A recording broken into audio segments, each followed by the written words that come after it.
Hello everyone, this is Jotto, and welcome to my top 10 artifacts, blessings, and curses with the new mic. I have a new mic now. Basically, I was getting a new headset, and I thought let's try one of these. Let's try one of these Windows headsets out that are designed for Skype, and it turns out the microphone on it is very good. I'm very happy with this one. So I'm no longer using my webcam microphone, which means the audio quality is a lot better and there's far less background sound, and I'm very, very pleased with it. So anyway, as for the list itself, this week I am covering artifacts, blessings, and curses. Now, the reason I'm putting these all together is basically because the non-action spells, the blessings and curses, are basically artifacts that can't be hit by red removal for artifacts. That's basically it. They're pretty much identical in terms of application, so I felt as if it's a bit, well, strange to put them in separate lists, because that wouldn't make much sense. On top of that, there aren't that many of them on either side, so it'd be like top 5 artifacts, top 5 blessings and curses, which is just weird. So I thought I'd just lump them all together. Now, before we get started, there was a patch yesterday nerfing Bloodseeking Mutant and also Basic Alexa, and updating some other things. So we got some cool aesthetic stuff right now. So if, just an example, if I go back here, this has been updated, and this has been updated, and it looks very, very nice. Not really enough changes to do a full video on it, but just note that that stuff is there, and the game is getting a little bit closer to release. So anyway, before we go on to the actual list, I've got 3 honorable mentions. Now keep in mind that the ranking on the list and whether or not it makes the list is based on 2 things: power level and playability. These are not the same thing, because power level of a card in a vacuum doesn't necessarily mean it'll see play. As we saw on some other lists where I had things like Karthus quite low on the list compared to some other creatures, and I had Flesh Sculptor, which is incredibly powerful, very, very low on the list. Can't even remember if it made the list in the first place. But it's to do with playability and what the metagame is like, as opposed to just power in a vacuum. Which does mean that lists get outdated quite frequently, and will probably mean that every time there's a new set I have to revise all of them anyway, but whatever. So the 3 honorable mentions we have are, first things first, we've got the Electrostatic Storm. Now, Electrostatic Storm is quite a powerful spell. It does do exactly what a creatureless deck, like 1-turn heal, wants it to. It does have 2 main issues. One is you can't play it with any other decks, it kills your own creatures. And 2, it's random, which makes it very, very bad against swarm-type decks. It also requires you to sustain it.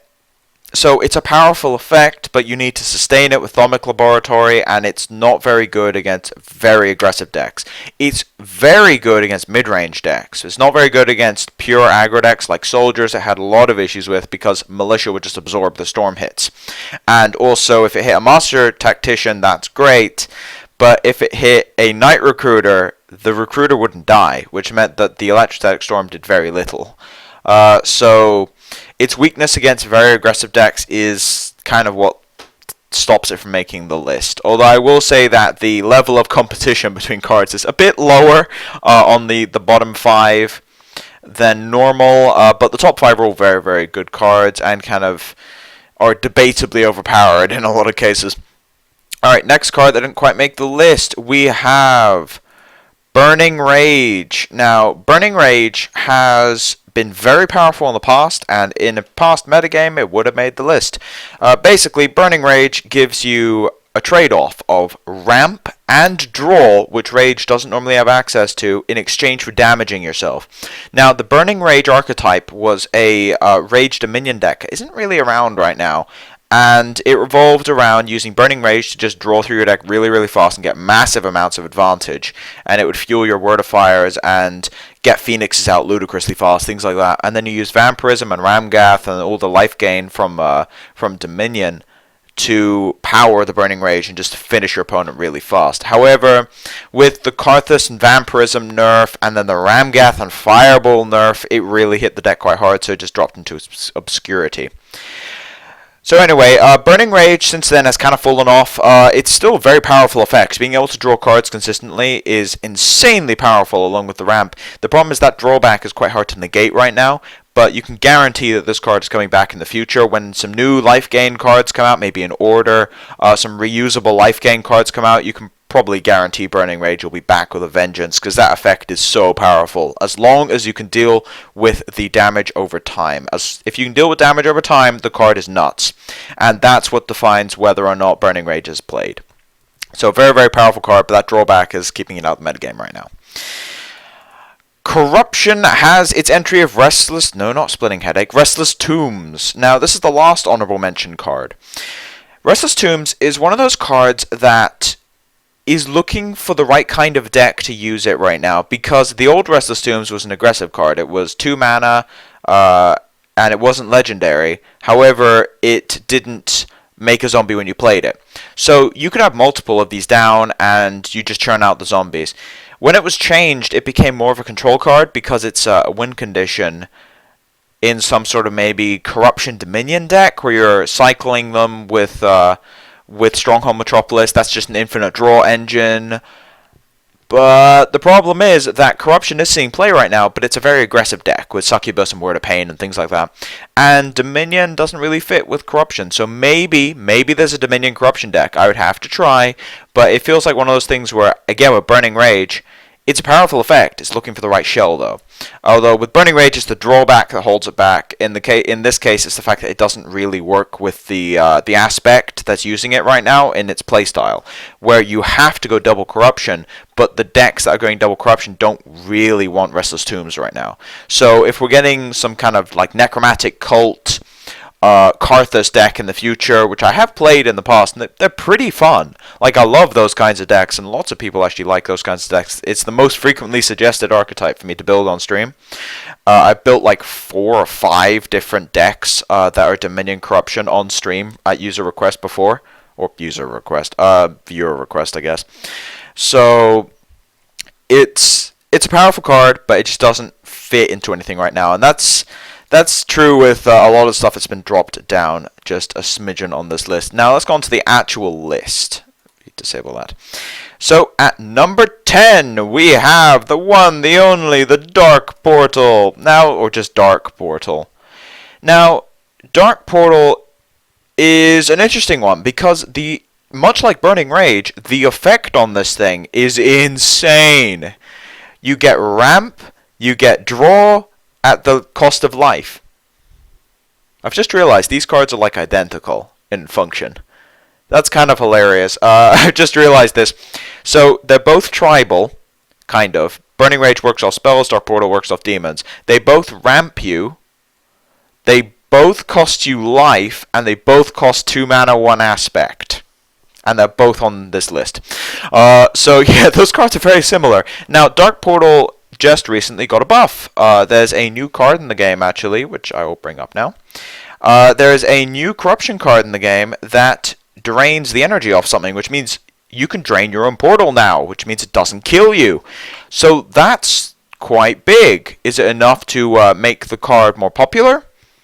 That's a good question.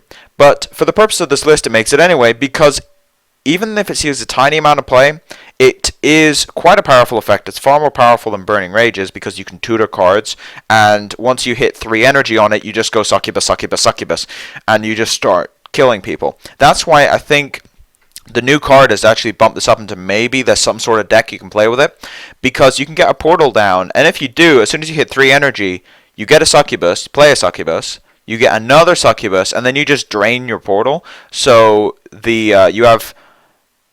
Well, if you probably have 3 Succubus in that game because you've drawn 1 as well, maybe. So you've got your 3 Succubus, and your portal doesn't murder you, and the Succubus will make up for it.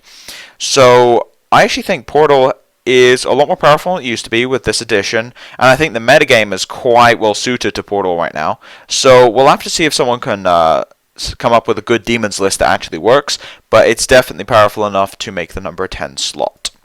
Now, on to number 9. We have one of 2 implants on this list. We've got Grappling Hook. Now, Grappling Hook is quite powerful. The +2/+2 immediately is surprisingly good, especially considering its requirement allows you to splash it more easily and means that you can play it, weirdly enough, before Metabolic Overcharger, even though they're on the same place on the curve, in 2-color decks, which is quite useful. Now, the ability is of limited use depending on what you're playing against, but against certain decks, it's amazing. Like, if you're playing against any order deck with Angels, if you're playing against a Phoenix deck, it lets you pull things forward and attack them. If you're playing against Dominion now, because Dominion, if they have Bloodseeking Mutant on the back to save it, and then they're waiting for a time to put it on the front so it can start eating things again, while it's still small and can't grow, you can just pull it forward and then just attack it. So, the Grapple Hook pull has always been a bit underused. It allows for some very, very good it allows some very, very good attacking situations, because you can pull things forward that they don't want you attacking, and then just attack them, and then they're really screwed. On top of the fact that now with the new Gross Experiment, you can play Grapple Hook on curve, move your guy forward. You have a 3/4, you then... Like, if this is a turn later, you can pull someone forward and then just do some crazy stuff with it. It's actually a really, really nice implant, and it's one of the 2 implants that are really, really top-notch that allow you to play implant decks. Now, at number 8, we have Angelic Song. Now, Angelic Song is a card that sees play in 1 archetype. Alright, it sees play in more archetypes, but realistically it's 1 turn heal, but you can fit these into stall healing decks. So Angelic Song does something quite powerful. It stops your opponent from attacking for a turn. Doesn't sound like much, but it's actually quite a big deal. Now, it's not quite as high on the list as another card up here, which does something similar. And the only reason for it is that while it costs less, you can't use it in other types of decks apart from stall, and you can't use it aggressively. It's a purely defensive card. That, and it also kind of puts a lot of eggs in one basket when you're playing these kinds of stall decks, where your artifacts and spells are really precious to you. So your opponent having a lot of artifact and spell removal just really hurts. But besides its drawbacks, 2 mana to stop everything from attacking against most decks is incredibly powerful. And is one of the reasons why these stall decks even exist, is the fact that if you're playing Order, you've got your 4 Pacify, you've got your 4 Angelic, which means at the cost of 2 mana a turn, you can just stop your opponent from attacking. You've got all these spells that you can just play and stop your opponent from attacking, and it's a very, very useful asset for these healing decks that are trying to increase their life total over time as opposed to letting it decrease. So, on to number 7, Force Field. Now, I did not expect to have Force Field on this list until about a week ago. So, as some of you who have been following me recently will know that I have been playing Tempo Wisdom again. Well, I've stopped now, but I was playing Tempo Wisdom for quite a few days. And I put in a combo of Reactor, Force Field. And Force Field is very, very powerful if you have the support for it. Now, the only reason this is slightly above Angelic is, while it costs a bit more, although it's more versatile, so you kind of... It costs more, but then it stops them from burning you, and you can maintain it permanently. So I would say that the cost isn't the decider here. The decider is the fact that you can play Force Field in the mid-range deck to defend you against aggressive decks and then allow you to get good trades, whereas Angelic Song doesn't quite do that. It's a purely defensive card, whereas Force Field can be an offensive card in some situations. That's all that sort of catapults it above. Now, both cards are very niche in where you can play them, where Angelic Song is pretty much only for stall decks, and Force Field only really works in energy-based blue decks, which at the moment is only mono blue, but that could be something else in the future. Like, you could see a Wisdom Dominion energy-based deck. I could definitely see that happening. So I do think Force Field's underplayed. Force Field Reactor is the combo where it wipes their board and doesn't wipe yours. So I think that combo's quite underplayed, and I do think it warrants its place on this list, but not very high on the list. We're still at number 7. We're still fairly below. There is a massive power level jump between 6 and 5, as we'll see. So at number 6, we've got Reactor, the other half of the Force Field combo. Now, Reactor is not just a combo piece, although I will say it is one of the hardest to play and most effective combo pieces in the entire game. It's very, very difficult to play with a Reactor, but if you play Reactor perfectly, you can actually get absurd turns with it. And the ability to get AoE in blue is a big deal, because they don't have AoE, and it means that well, think about it. We only have 3 AoEs in the entire game, like proper AoEs, not just like Infernal that sacks 2. We've got Cataclysm. Well, I guess 4 technically. We have Ziara, which isn't really an AoE, it's only 1 damage, but it still counts, I guess. Then we've got Cataclysm, Fire Blast, Reactor. Cataclysm is very strong. Fire Blast is arguably the best spell in the game, and Reactor makes it to the artifact list. So, yeah, AoE is very strong in this game, and 2 AoE is quite frankly enough in a lot of situations.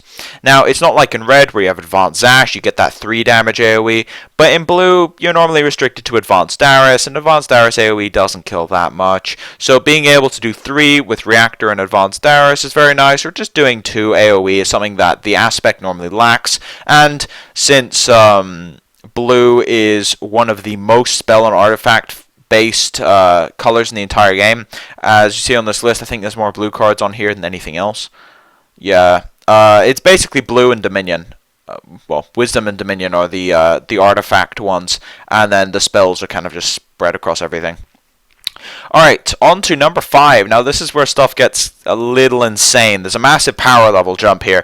Thaumic Reflector. Now, Thaumic Reflector is one of the most easily abused effects in the entire game. To the same, I mean, it's so easily abused that they've actually said in the past that eventually they're going to nerf it once they start releasing new sets, because they can't release certain cards with this thing around. So Thaumic Reflector is used in every single combo deck in existence, more or less, and it's also been used in control decks as just a value engine. Because it really does churn out. So in combo decks, it's used to reflect the win condition. So if it's Dragonfire, then you can deal 20 damage in 1 turn with 1 Dragonfire. If it's 1 turn heal, you can go up to 4. This card is what allows those decks to combo instantly. You just get your little bit of setup, and then the entire game explodes. However, it's not just a combo piece. Reflector decks, against if they know their opponent doesn't have artifact or spell removal, they're going to throw out those reflectors and draw 4 off of Ancient Wisdom and do really, really silly things like reflecting Fire Blast in the Dragonfire deck and reflecting Pacify and things like that, and just getting massive value. Now, sometimes the 2 mana is more than the spell you cost, sometimes it's less, but the fact that you get 2 copies is really important. Another good combo is Flash Freeze. Basically, for 3 mana, you just kill anything, even through a Protector Shield. They basically need 2 Protector Shields or a Force Field on board, otherwise that will pretty much kill anything. Or I guess like an Amir's Blessing or something. So just the versatility Reflector gives you in a control deck is colossal, and its power level in combo decks is absolutely insane. It's one of the most powerful combo cards in the entire game. As I said, the devs have openly said that in future sets they are going to nerf the Reflector, because it restricts. It's kind of like Gadgetzan Auctioneer and Hearthstone. It restricts what spells they can make. So eventually it will be nerfed, but for now it is a pillar of all combo decks and will continue to be so at least until the next set comes out, more than likely. At number 4 we have Lamp. Now, Lamp or Reflector was an interesting one because both are double blue, both are sort of win conditions, and currently Reflector sees a tiny amount more play, I think. It's difficult to gauge because there aren't that many people playing control decks right now, and that's where a lot of these cards shine. So Lamp historically has been used in a couple of different decks, post-nerf at least. It's most often used in 2 decks right now, which is Mono Wisdom and also Wisdom Dominion. So Wisdom Dominion often uses it as a win condition, as a 4 of or a 3 of, and it's just the most efficient win condition you can possibly get. 4/3, 3 speed, hard to block, can go on offense, can go on defense. You just Cataclysm, keep attacking them with the Lamp. It's a very, very efficient win condition in that kind of deck. The other deck sees a lot of play in is Mono Wisdom, because you can attack on turn 5 with it, which is absolutely amazing. Or yeah. Anyway, you can attack straight up on turn 6. When you have 5 mana, 2 levels, you can straight up attack with it because you have the double blue, and it works very, very well with a lot of the other cards in that deck, like Force Field, stopping it from being burnt, etc. So the point is that it is a velocity card. It allows you to maintain pressure if you're playing Wisdom Dominion. It's not very good at tempo-wise, unless it's in Mono Wisdom. It can be a tempo card, but its versatility is what really matters. It's good on defense. It's good on offense. It allows you to apply pressure in a control deck consistently while still controlling his board in his hand with Mind Extortion, for instance. And then in Wisdom, Mono Wisdom, it allows you to either be a control deck or an aggressive deck, and the fact that this card allows you to do both is absolutely amazing, and is the reason why it's slightly above Reflector, is the fact that it's playable in a few more different styles of play than Reflector is, and it's the same reason why Force Field made it slightly above Angelic. Alright, on to number 3, Metabolic Overcharger, the best implant in the game. So, Metabolic Overcharger is one of those cards that I think everyone has had nightmares with, especially if you played back when Gross Experiment worked in the way where it was when you played it and every turn it would look at top 4 and get an Overcharger. It said implant, but it was always Overcharger. Yeah, people who got triple Overcharger on that was not fun to play against. That massive amount of damage coming in. It's just insane. Now, something to know about implants is that the drawback is the weakness counter. I don't think I mentioned that with Grapple Hook.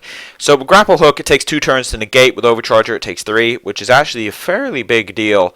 On top of that, the Unstoppable clause is mandatory for implant decks because the creatures get very large. It also allows you to work very well with Coronas, as opposed to Grapple Hook, which it pumps up the Ravens, giving you more life gain, yeah. But Overcharger lets you attack a creature, hit him, gain a bit of life, get a damage trigger for your Ravens. It's a self-perpetuating engine in that regard, and it's an absolutely incredible card for Coronas implants, and it's one of the reasons why Coronas is the hero of choice in implants now. Just those Ravens are so good with implants, and the fact that you can go Raven on turn 3, Overcharger turn 4, kill his guy, hit him, it's just amazing, and is just an absolute insane synergy that catapults Overcharger all the way up to this high on the list. It does also get a bit of a worthy mention as being one of those cards that I think even the starter decks can win games with. I think everyone's lost some games to a Dominion starter deck with Overcharger. The card just does that sometimes. It stops you from dealing with it with a lot of different decks. Like, if red doesn't have artifact removal, then they can't burn it. And basically, if you don't have artifact removal, you're going to lose the game. And that's kind of the theme of the top 3. Overcharger to the less extent, but the top 2 definitely. Now, those of you keeping track of the cards in the background will be able to tell what the top 2 is. Which one to put at number 1 was a tricky decision, but this is what I'm going with. I've got Path at number 2. So, Path to Transcendence is an interesting one because it was buffed a lot recently. It was changed from 1 mana, and when it died, you didn't get the creature back, and you had to pay 1 mana when you put it under, not when you wanted to take it out. Things like that. It was way worse. The current Path is just silly. It does some very silly things. So you can put Karthus under Path and get a 5/5 reoccurring Karthus with Swift. You can put Namir under Path, getting a 4/4 with 3 speed. It works so well with Knights. This is something that needs to be mentioned. Clone's Knight deck pretty much works because of Path. The ability to put Karthus under it, Namir, not Knight Recruiter, Knight Escort, being a 3/5 that can attack and block. Just all of these things going together, and they just create this almost unstoppable juggernaut in the late game. Now, Path does have one weakness. Its one weakness is aggro decks. That's actually why it's second. That's the only reason it's second, is because it has one weakness, which is aggro decks. Primarily green aggro decks, because you put a creature under it, they landslide it, and then the creature dies, which is awkward, because it doesn't actually, like, Path isn't destroyed, which means that you don't get to pay for the resurrection. But yeah, the ability to put +1/+1 counters on anything is nice. The ability to attack them with it is amazing, but getting those enter the battlefield triggers is just insane. It means that Path in tournaments especially is one of the single best cards Order has access to in sideboards, because you put 4 Paths in a deck and then suddenly you can't lose against control decks. Like soldiers have reoccurring knight recruiters, so you can keep sacking the militia for draw. And then you've got knights that can keep just attacking whenever they want to, and just the ability to change everything into a win condition is just insane. Another shout out here is with angels in tournaments. You can put, especially in tournaments, but just in general, you can put 3 angels on the path, pay 1 mana, put them all on the board, try Angelica against control decks. It's one of the ways of winning against control decks with angels. That and a 7/7 Antriel with Swift is very hard to deal with. So it's a very, very powerful card. Well, so is Helm, but it has one weakness, which is those aggro decks, and it really does hurt it. So Helm of Dominion is the best artifact, spell, curse thing in the game, in my opinion. It's a very, very troublesome card in some cases, and funnily enough, the top 2 actually have a very, very abusive combo between them, where you Helm something and then put it on the path, and then you steal it permanently. So Helm has always been one of those cards with some very, very abusive synergies, like you can Helm a Phoenix, and then Devious Plot, get a Phoenix back and kill something. Or in the past, Stronghold Metropolis had to be nerfed because you had Helm, and Stronghold Metropolis could sacrifice anything. So you could Helm anything and sack it, making it 4 mana, kill something, draw a card. Now, it does die to artifact removal, which is relevant against red, but if they don't have a Goblin Fireworker, stealing 1 Phoenix is sometimes just the end of the game right there. It also is incredibly good with Mutant, because the Mutant will keep the same size forever, even with the Implant weakness. And against, like, Dust Titans, it just gets insane. Anything large, anything that costs more than probably a Library Guards is a good Helm target. In fact, even stealing a Library Guards is fine, but if you can get anything that is Haldiri Rider cost, so basically the same cost as the Helm, you've just valued your opponent out. Because you basically kill something and summon the same creature with -1/-1 where you can actually attack with it. But the point is you just summon the same creature and it's a massive tempo swing. Now it does have that artifact weakness, the same with everything on this list. But the sheer power level of it is enough that it just catapults us straight up past Path because it's good in every matchup. Whereas Path, as I said, is really bad against aggro because of that massive tempo loss when you play it. And especially against green. Now, with Helm against green, they can't landslide the Helm because you just replay it. So they have to landslide their own creature. Which sounds good, but then they don't really gain tempo because they have to play their creature again. And if you helmed a Haldiri, sure, that's fine, they get to replay it. If you helmed like an Elf Commander or something, they don't really want to replay that. So even against green, it's not terrible, unless they have a Unicorn, but again, that's artifact and spell removal, which is just a general weakness of everything on this list. So anyway, that's my top 10 artifacts, blessings, and curses. Before I head off for today, sorry I'm a bit tired, I've been working quite hard over the last couple of days.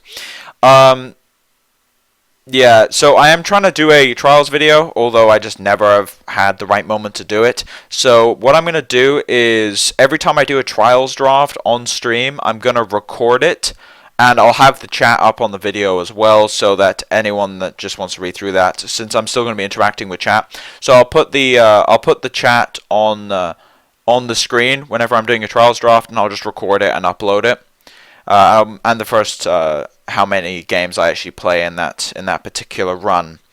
So that's what I'm doing for Trials videos, because I do a lot of Trials on stream, and so I haven't really had a time where I've just got no trial going to do a video. So I'm going to do it that way from now on. It also means there's going to be more videos. There's going to be a lot of trial runs per week, probably like 5 trial runs per week or more. So depending on how many I'm playing per day, it varies from week to week. But anyway, thank you all for watching. If you like the content, please subscribe. If you have any feedback, want to ask me about the list and the ordering, put it in the comment section below. I'd like to hear the feedback on the new microphone. I think it's amazing, but I may just be crazy. But as now, this has been Jotto, signing off.